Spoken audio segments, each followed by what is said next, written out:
This is example 6 for JCC Power Check.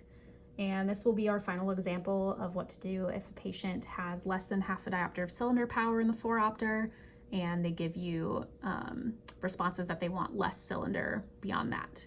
So we're going to start at plus 75 minus a quarter, axis 5, and we'll flip the JCC. So is option 1 clearer or 2, or are they about the same? And let's say the patient prefers 2, so they want less cylinder power, and we don't have 0.5 diopters of cyl to remove. So we're going to go 90 degrees away to 95 and flip again here. So we'll say is option 1 clearer or 2, or are they about the same? And let's say the patient thinks they're about equal. Well, that's fine. That could be our endpoint, but we need to check a 1/4 diopter cyl power below that, right? So we need to go to 75 sphere. And you might get worried that the patient won't be able to tell a difference because there's no cyl power in the 4-opter.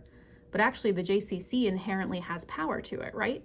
So we can flip this with no power in the 4-opter and the patient will still be able to tell that there's a difference between the two options. So we need to flip again, just like this. Is option 1 clearer or 2? Or are they about the same?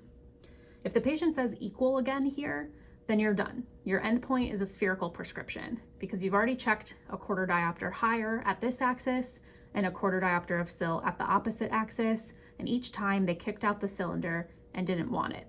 So that would be our endpoint. But if you flip it here and the patient says they prefer red, so they want more cylinder power, that means you need to go back to the 1/4 diopter where they said it was equal, and this is your endpoint because you just got a reversal 1 step below the equal response, and so this is where you stop.